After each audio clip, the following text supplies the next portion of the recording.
ত্রয়োদশ জাতীয় নির্বাচনকে ঘিরে জমজমাট প্রচার প্রচারণায় ব্যস্ত প্রার্থীরা। বিভিন্ন রাজনৈতিক দল ও স্বতন্ত্র প্রার্থীরা ভোটারদের সামনে তুলে ধরছেন নানা প্রতিশ্রুতি। তবে ২৪-এর গণঅভ্যুত্থান পরবর্তী বাস্তবতায় সাধারণ ভোটারদের রাজনৈতিক প্রত্যাশায় এসেছে স্পষ্ট পরিবর্তন। দীর্ঘদিনের ফ্যাসিবাদী কাঠামো ভেঙে নতুন রাজনৈতিক বন্দোবস্তের দাবি এখন সবার কণ্ঠে। ভোটাররা চাইছেন জবাবদিহি, স্বচ্ছতা এবং বাস্তব পরিবর্তন। দর্শক, এই মুহূর্তে রাজধানীর কাকরাইল বস্তি এলাকায় অবস্থান করছেন আমাদের সহকর্মী কুমার বিশ্বজিৎ রায়। সরাসরি যুক্ত হচ্ছে তার সঙ্গে।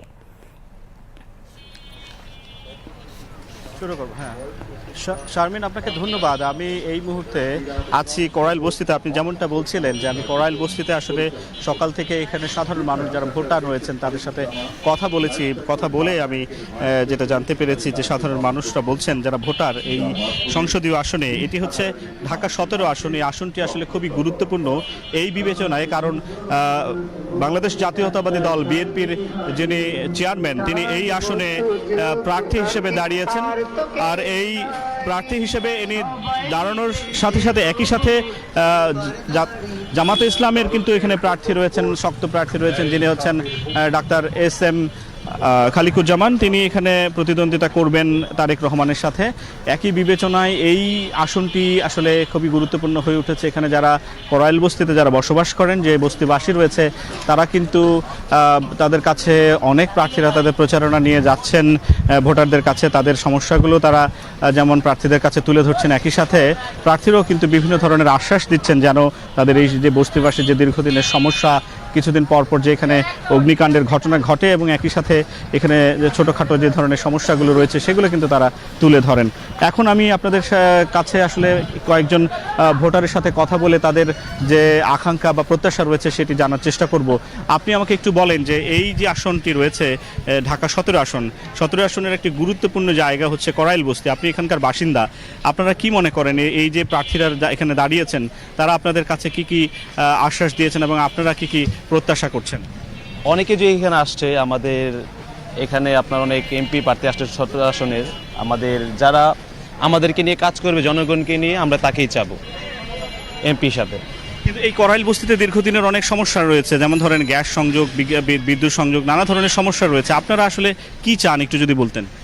এখানে তো বেসিক্যালি আপনার কারেন্টের সমস্যা হয়, পানির সমস্যা হয়, অনেক মাঝে মাঝে আগুন লেগে যায়। এটা নিয়ে যদি এমপিরা যদি কাজ করে, আমরা তাদেরকেই চাবো বেশি। গ্যাসের সমস্যা হয়। প্রার্থীরা আপনাদেরকে আশ্বাস দিচ্ছে কিনা? হ্যাঁ, অনেকজন আসছে, অনেক আশ্বাস দিচ্ছে। যেমন অনেকজনই তো আস্তে আস্তে আমাদেরকে আশ্বাস দিচ্ছে আমাদেরকে নিয়ে কাজ করবে, যারা অসহায় মানুষ তাদেরকে নিয়ে কাজ করবে। যদি কাজ করে আমরা তাদেরকেই চাবো। আপনি একটু বলেন যে এই আসনে ভোটার কত সংখ্যা কেমন রয়েছে? এই আসনটিতে আপনারা করাইল বস্তি যারা বসবাস করেন তারা আপনারা কি চান আসলে? এই আসনে আমরা চাচ্ছি হলো যে মাদকমুক্ত যারা এই আসনে করে দিতে পারবে। যেমন মেন সমস্যা হচ্ছে গ্যাস এবং পানির সমস্যা। এই গ্যাস আর পানির সমস্যাটা যদি সরকারিভাবে যেই দল যারা আমাদেরকে সমস্যা করে দেবে আমি তাদেরকে চাবো। আর বিশেষ হইল এই আসনে যেই দেখতেছি মোটামুটি ভোটারদের মাধ্যমে আমরা যা দেখতেছি বা আমরা যা আশ্বাস করতেছি যে যারা সৎ এবং যোগ্য ব্যক্তি আছে তাদেরকে আমরা এই আসন লোকজন চাচ্ছে আর কি। আপনার কাছে একটু জানতে চাইবো, আপনি একটু বলেন যে নির্বাচনী এই আসনটিতে আসলে প্রার্থীরা আপনাদের কাছে পৌঁছেছে কিনা এখন পর্যন্ত? আমাদের কাছে বিভিন্ন রকমের প্রার্থীরা আমাদের সামনে উপস্থিত হয়েছে এবং আমাদের সাথে কথা বলছে, আমাদের মত বিনিময় করছে। তারা বলতেছে যে এই আসন থেকে আমরা যদি পাশ করি, এই সময় মাদক মুক্ত, চাঁদাবাজি মুক্ত এবং গরিবের এবং এই যত সমস্যা আছে গ্যাস, পানি এবং বিদ্যুৎ, যদি আমাদের গ্যাস, পানি, বিদ্যুতের মিটার ঘরে ঘরে বসাই দেয়, সবাই যদি বলে দেয়, তাহলে আমরা ইনশাল্লাহ যে বসাইবে তারই আমরা ভোট দেবো। আপনি একটু বলেন যে এই এলাকার এই যে বস্তিটি রয়েছে এর পুনর্বাসন চান কিনা? হ্যাঁ, পুনর্বাসন চাই। আমাদের বিশেষ করে আমাদের প্রতিবন্ধী একটা সংগঠনও আছে আর কি। এখানে আমরা দীর্ঘদিন যাবৎ আমরা কর্মের জন্য অনেক আন্দোলন করতেছি। দীর্ঘদিন যাবৎ এখন আন্দোলনে আমরা আছি। আমরা চাই বিশেষ করে আমরা যারা প্রতিবন্ধী এখানে প্রায় অনেক একটা সংগঠনের প্রায় ১-১৫০ ভোটার আমরা এলাকার, কিন্তু আমাদের চাচ্ছি আমাদের প্রতিবন্ধীর যারা নিয়ে কাজ করবে, আমাদের তো আশা, বুকে আশা, যারা আমরা নির্যাতনের শিকার, আমরা বিভিন্ন জায়গায় আন্দোলন করতে হয়েছে এই জন্য কর্মের জন্য।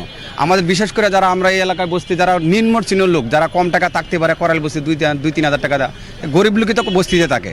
এই জন্য আমরা চাচ্ছি যারা গরিব নিয়ে, যেরকম আমরা প্রতিবন্ধী হিসেবে এমনি আরও গরিব, আমাদের এই দৃষ্টিটা যদি কেউ মানে যারা আপনাদের দৃষ্টি দিবে তাদেরকে ভোট দেবেন নাকি? আপনি একটু বলেন যে আসলে এই আসনে প্রার্থীরা আপনাদের কাছে কি কি আশ্বাস দিয়েছে, কি মনে করছেন? প্রার্থীরা তো এখানে অনেক আসনই দিচ্ছে, কতকে দিচ্ছে বিজেপির কার্ডও দিব, আবার ভ্যালারও দিব।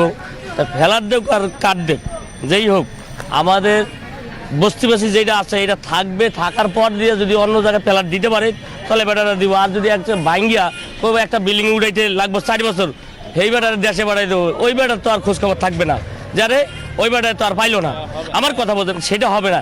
এখানে যত নিম্ন শ্রেণীর লোক আছে গ্যাস বিল, কারেন্ট বিল সকলেই দেয়, কোনো এলাকার সকলেই দেয়, কোনো এই দিই। আমরা তো এই দেশের নাগরিক, আমরা দেশের নাগরিক হিসাবে আমরা গ্যাসও চাই। আমরা আমরা আমরা নিশ্চয়ই সেই প্রার্থীকেই ভোট দেবেন আর কি। জি, ধন্যবাদ ধন্যবাদ আপনাকে।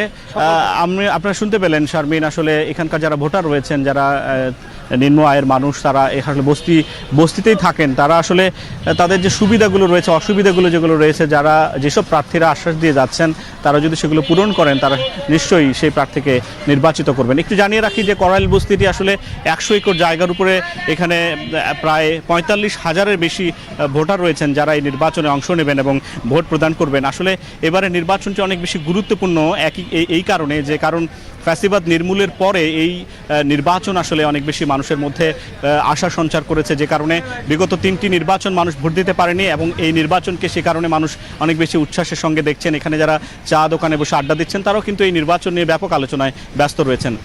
শারমিন, আসলে এই নির্বাচনে এই যে সংসদীয় আসনটি রয়েছে 17 আসন, এই আসনে আসলে 12 জন প্রার্থী প্রতিদ্বন্দ্বিতা করছেন। সব মিলিয়ে এখানে 3,33,777 জনের বেশি ভোটার রয়েছেন যারা এই নির্বাচনে ভোট দেবেন এবং প্রার্থী নির্বাচন করে এই বস্তিবাসী সহ আশেপাশে যে এলাকাগুলো রয়েছে, বিশেষ করে বনানী, গুলশান, নিকেতন, ক্যান্টনমেন্ট সহ যে অন্যান্য জায়গাগুলো রয়েছে, যে সংসদীয় আসন, যে সেই জায়গাগুলো যারা ভোটার রয়েছেন তারা সেখানে নির্বাচন কেন্দ্রে গিয়ে ভোট দেবেন এবং প্রার্থী নির্বাচন করে আসলে এলাকার। ধন্যবাদ বিশ্বজিৎ। দর্শক, এতক্ষণ রাজধানীর করাইল বস্তি এলাকা থেকে সরাসরি যুক্ত ছিলেন সহকর্মী কুমার বিশ্বজিৎ রায়।